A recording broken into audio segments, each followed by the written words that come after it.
हम बात कर रहे थे कि कोई गोविंदा वाली जो खबर है, मतलब जी, आखिर ये है कि गोविंदा की पत्नी चाहती क्या है, मतलब मुझे तो ऐसा लगता है कि जैसे तलाक होके रहेगा।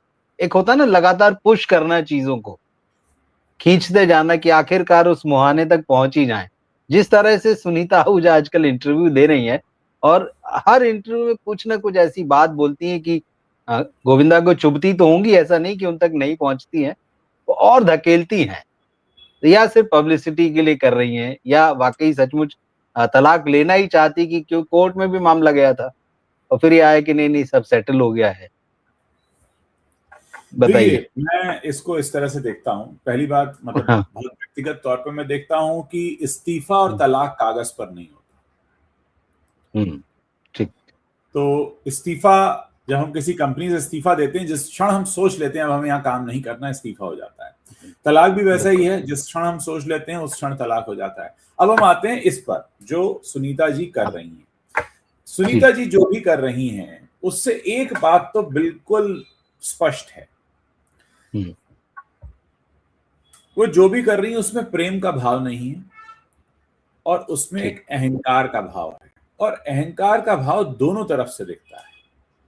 जब गोविंदा ये हम्म। कहते हैं भले मजाक में कि अरे गलतियां तो उसकी इतनी हो गई मैंने माफ कर दी, तो जब हम कहते हैं ना मैंने हम्म। माफ, मैं सही है। मैं माफ करने वाला कौन, मैं, मतलब मैं। उसमें क्या अहंकार। और सामने वाले ने कहा कि तुम क्या मुझे माफ करोगे, मैंने तुम्हें कितनी बार माफ कर दिया, दोनों का अहम का टकराव हो गया। अब हम आते हैं यहाँ पर इसके बाद जिसमें वो कहती हैं कि मुझे झूठ से बहुत नफरत है, मुझे झूठ नहीं सुनना पसंद है, मैं झूठ नहीं सुन सकती।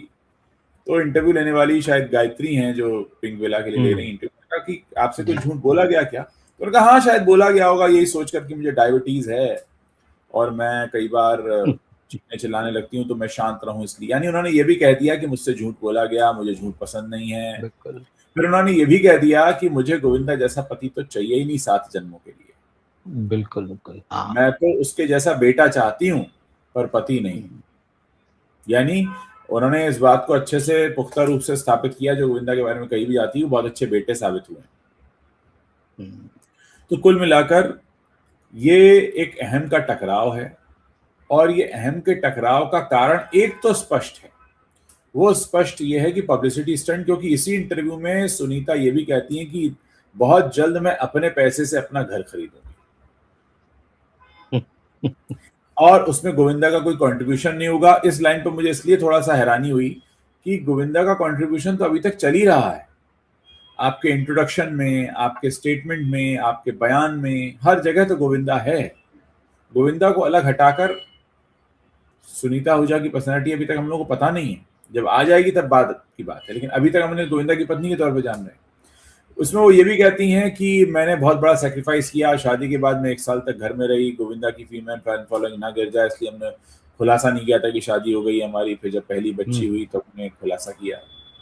फिर उन्होंने ये भी कहा है कि गोविंदा के सारे भांजे जो है मेरे घर में पले हैं, जैसे गोविंदा को उनकी सिस्टर पद्मा शर्मा ने पाला था जो कि कृष्णा की माँ है।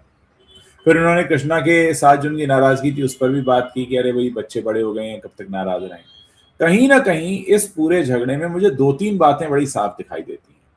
पहला तो ये कि एक अहम का टकराव है, दूसरा ये कि प्रेम नहीं है, उतना नहीं है जितना दावा किया जा रहा है, थोड़ा उसमें मात्रा कम हो गई है। तीसरा ये कि इसके पीछे कहीं ना कहीं पब्लिसिटी स्टंट है, क्योंकि आप जब लगातार इस तरह के बयान के बीच में ये भी बोल जाते हैं, अपनी मंशा जाहिर करते हैं कि मुझे अपने पैसे से घर लेना है और मेरी माँ ने कहा था तुम अपनी मर्जी से शादी करके जा रही हो तो तुम्हारी वहां से अर्थी उठनी चाहिए, तमाम बातें उन्होंने कही इस इंटरव्यू में। ये कहीं ना कहीं, अच्छा इसके अलावा वो ये भी कहती सुनाई पड़ रही है कि बच्चे जब बड़े हो जाएं, आप एक सर्टेन एज में आ जाएं तो फिर आपको अपने लिए सोचना शुरू करना चाहिए। पुरुष कोई अमृत पीकर आए हैं क्या, वो जो चाहे कर सकते हैं, महिलाओं का ऐसा कौन सा वो है। तो कहीं ना कहीं ये एक अहम के टकराव का मामला है जो खुलकर सामने आ रहा है। अब अगर कोई ये कहे कि ये यूं ही हो रहा है तो देखिए सिर्फ कोरा पब्लिसिटी स्टंट तो ये नहीं है, फॉर श्योर सिर्फ पब्लिसिटी स्टंट के लिए नहीं हो रहा है, कहीं ना कहीं अहम का टकराव है। और इस अहम के टकराव से एक बाई प्रोडक्ट ये भी निकल रहा है कि चलो पब्लिसिटी भी मिल रही है तो चलो इससे हम अपना एक मकाम खड़ा कर लें। आपने बहुत बढ़िया डिफाइन किया कि भाई ये प्रेम नहीं है और अहंकार का टकराव है। तो प्रेम खत्म हो जाता है, फिर अहंकार अपने आप आता है, अहंकार आता है तो प्रेम खत्म हो जाता है। दोनों चीजें एक सिक्के के पहलू हैं। लेकिन मैं अगर थोड़ा सा इसको, गोविंदा की वाइफ जिस तरह से बातें कह रही हैं, अगर मैं थोड़ा सा ये देखूं कि फिल्म इंडस्ट्री में जितनी भी स्टार वाइफ्स हैं, उनकी ले दे के कुछ इसी तरह की स्थिति है। वो निभा रही हैं रिश्तों को, ये बात अलग हो सकती है, क्योंकि अब हमने काजोल और ट्विंकल वाले शो में भी कुछ इस तरह की बातें देखी हैं, जिसमें रिश्ते पर बातें आती, जैसे इसमें गोविंदा की पत्नी कह रही कि हाँ भाई, वो गलतियां होती हैं उनसे भी, उन्होंने कहा कि मुझसे भी गलतियां हुई, एक उम्र होती है गलतियों की, तो ठीक है सबसे हो जाती है। ये अलग बात है कि गोविंदा ने ट्विंकल और काजोल वाले शो में कहा कि मैंने उनकी कई गलतियां माफ की। अब गलतियां क्या है, ये बात तो दोनों ही नहीं कह रहे, बस सिर्फ ये कह रहे कि गलतियां माफ की हैं। और यहाँ सुनीता कह रही कि हाँ गलतियां दोनों से हुई हैं, गलतियां उनसे भी हुई हैं, मुझसे भी हुई हैं, पर एक उम्र होती है। ये चीजें एक तो एक खास तरफ इशारा करती हैं, और ये बताती हैं कि बॉलीवुड में शादियां किस तरह से चलती हैं। एक और चीज जो मुझे याद आ रही है, जैसे सुनीता आहूजा ने कहा कि भाई गोविंदा अच्छे पति नहीं है, वो अच्छे भाई हैं, अच्छे बेटे हैं, अच्छे पिता हैं। मुझे ये बात सुनकर जया बच्चन जी का एक स्टेटमेंट याद आया, एक इंटरव्यू उनका पुराना।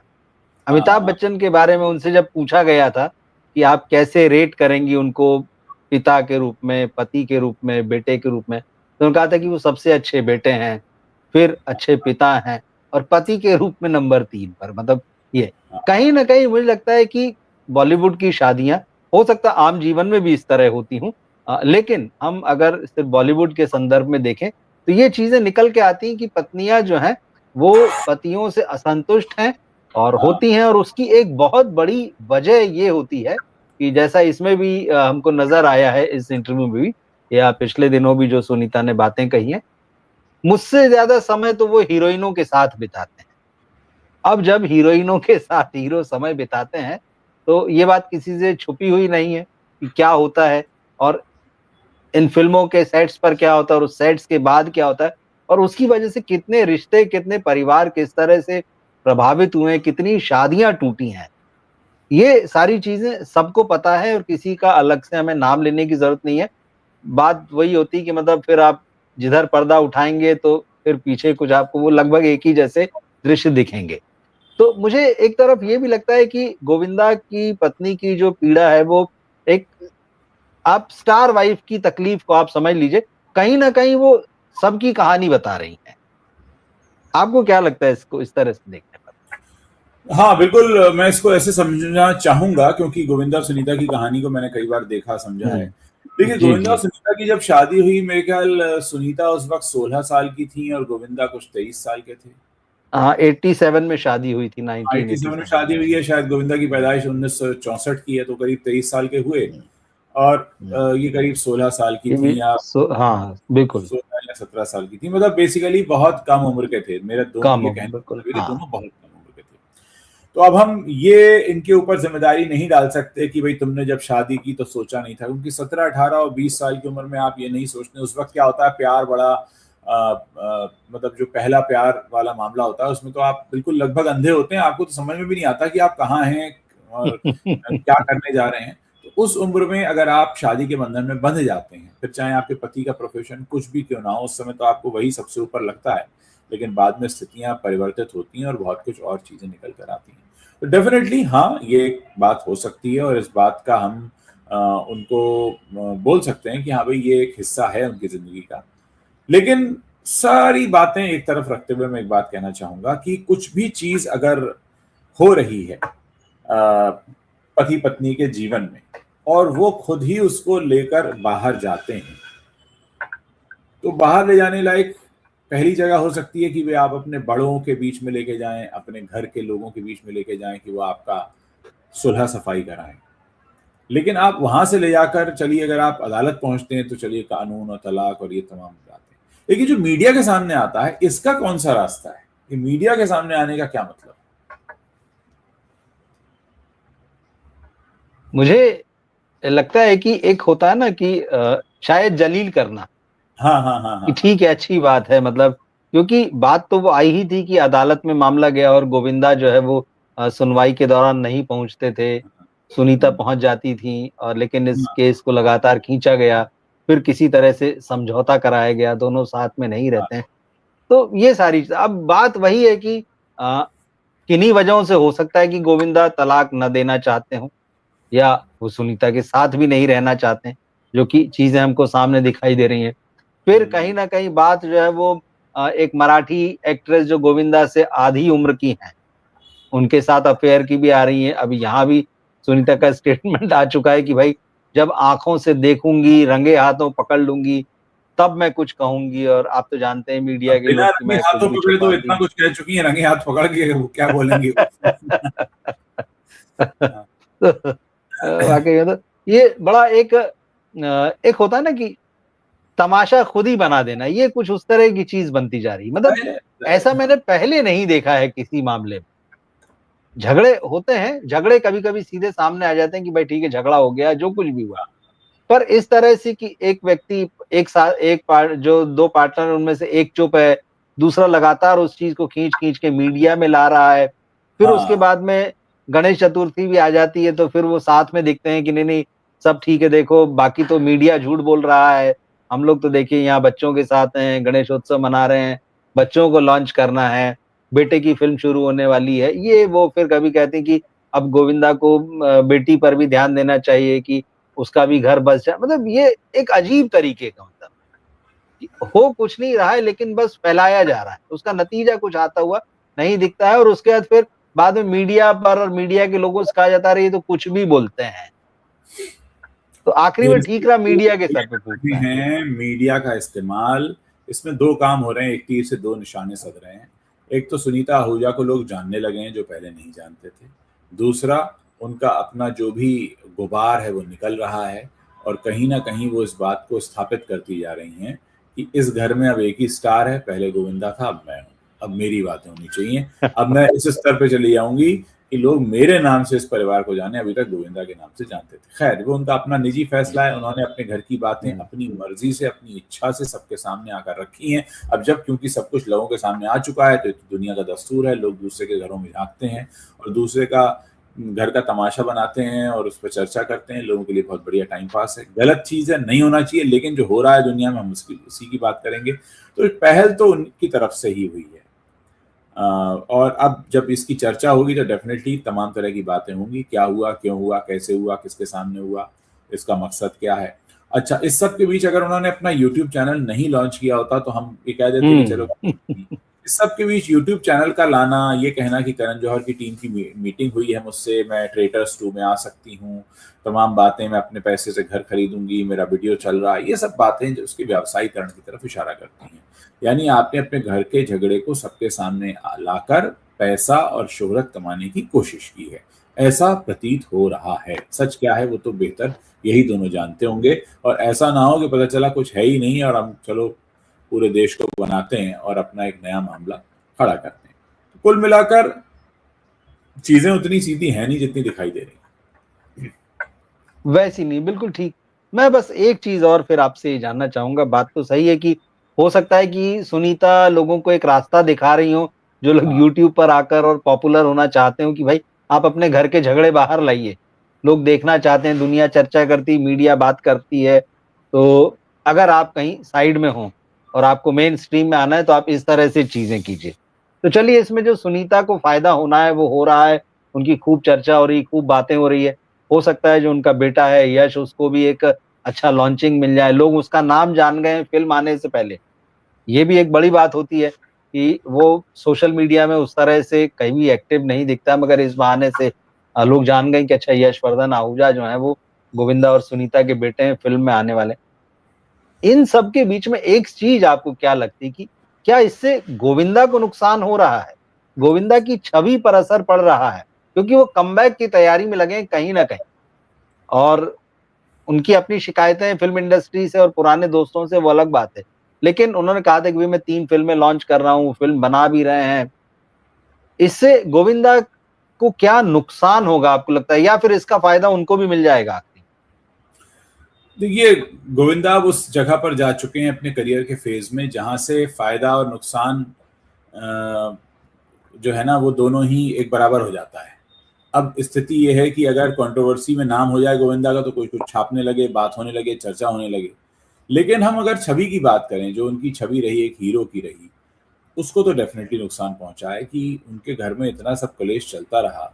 और क्या ये सब तब भी चल रहा था जब वो पर्दे पर हमें हंसाने आते थे, जब वो डांस करने आते थे, या उनका काम बंद हो जाने, रुक जाने या खत्म हो जाने के बाद ये सब उनके घर में शुरू हुआ? तो सवाल यही है कि गोविंदा ने भी कोई एक आसान जिंदगी नहीं जी है, ऐसा हम देख सकते हैं कि मेहनत तो उन्होंने खूब की है, 4-4 शिफ्ट में काम किया है, बहुत सारी फिल्मों में वो आते थे, बहुत सारी फिल्मों के सेट पर वो 2-2 दिन लेट पहुंचते थे। लेकिन क्या उनके घर में उस वक्त भी यही सब चल रहा था जो घर में चलती हुई तमाशा हम अभी देख रहे हैं? तो उनके लिए बहुत ही खराब स्थिति रही होगी वो। मेरी उनके साथ सहानुभूति भी है, लेकिन साथ में सवाल भी है। लेकिन हाँ, गोविंदा को हम इस चीज के लिए जिम्मेदार नहीं ठहरा सकते कि पब्लिसिटी स्टंट गोविंदा कर रहे हैं, क्योंकि सारी बातें शुरुआत जो है वो सुनीता आहूजा की तरफ से हुई। हमने उन्हीं के जरिए जाना कि उनके घर में क्या चल रहा है। गोविंदा हमेशा बचाव करते दिखे। हाल में उन्होंने एक वीडियो भी पोस्ट करके माफी मांगी, क्योंकि उनके पंडित जी के लिए काफी कुछ कहा था सुनीता आहूजा ने, और उन्होंने कहा मैं उनका खंडन करता हूँ और माफी मांगता हूँ। तो कुल मिलाकर गोविंदा की हीरो वाली छवि को हाँ नुकसान है।